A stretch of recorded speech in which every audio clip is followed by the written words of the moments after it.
Los Angeles, 1958. A 19-year-old waitress was about to lose everything. Her name was Margaret Sullivan. She worked the night shift at Musso and Frank Grill on Hollywood Boulevard. Single mother, 2 kids at home, Tommy, age 4, and little Sarah, age 2. Rent was due in 3 days. She had $23 to her name, $23 between her family and street. It was 11:47 p.m. on a Tuesday. The restaurant was almost empty.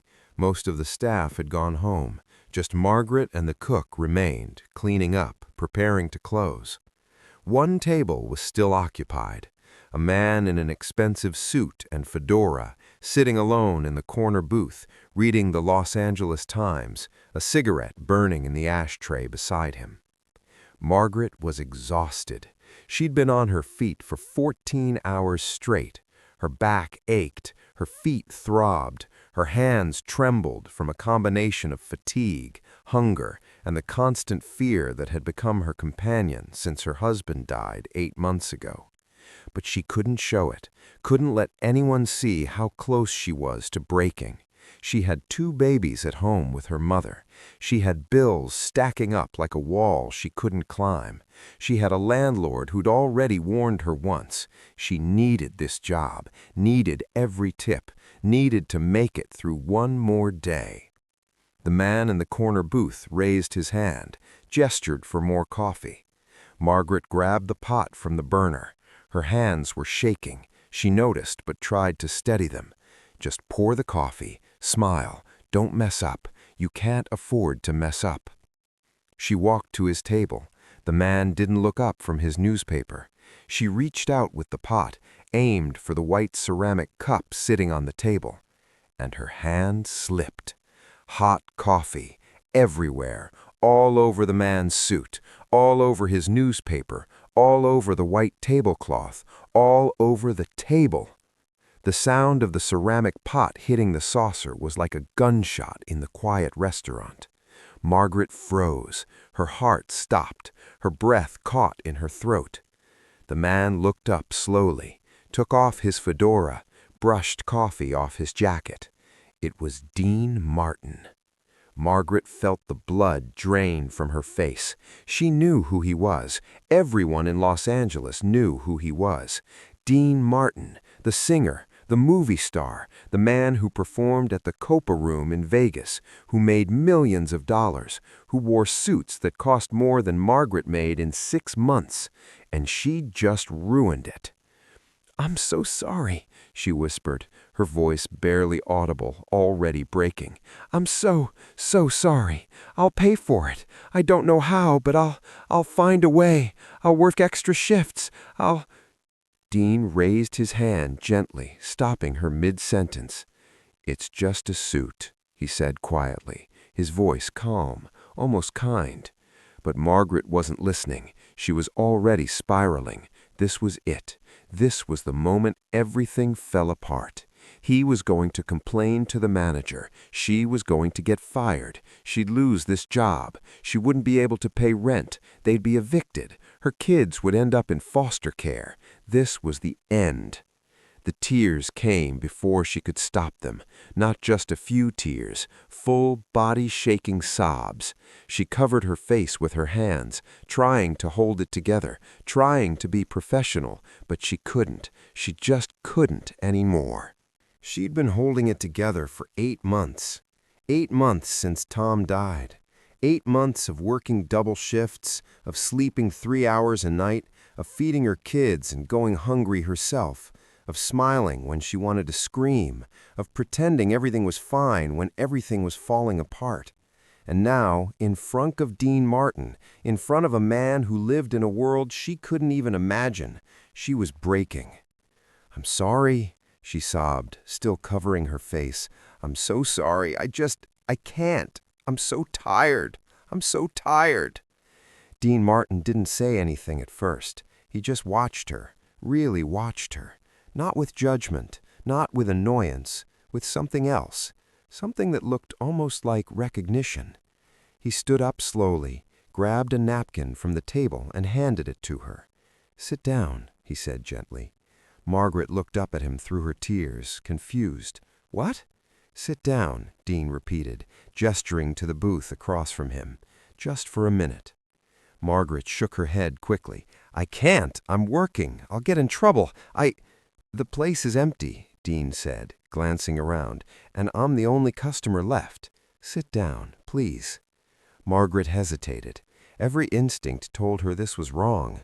You don't sit with customers. You don't cry in front of customers. You especially don't sit with Dean Martin. But something in his voice, something soft, something genuine, made her listen. She sat down slowly, still clutching the napkin, trying to wipe her face, trying to pull herself together. Dean sat across from her. He didn't say anything for a long moment, just let her cry, let her breathe, let the silence hold her. Finally, when her sobs had quieted to shaky breaths, he spoke. "What's your name?"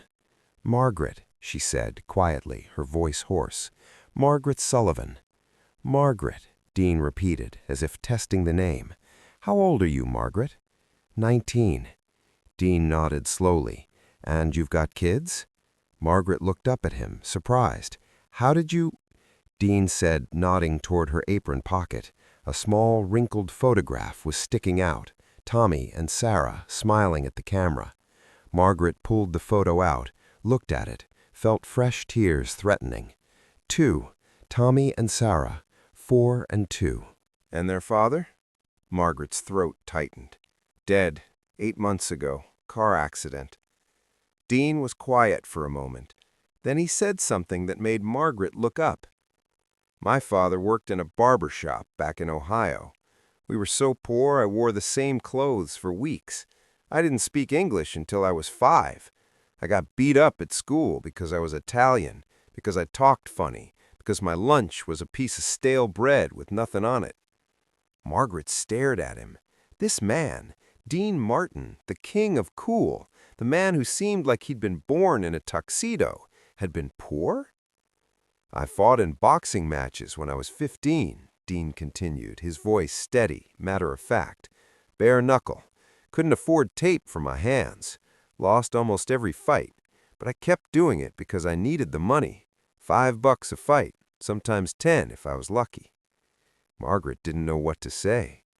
"I'm telling you this," Dean said, leaning forward slightly, "because I know what it's like to be tired, to be scared, to feel like you're one mistake away from losing everything. I've been there. Hell, I lived there for years."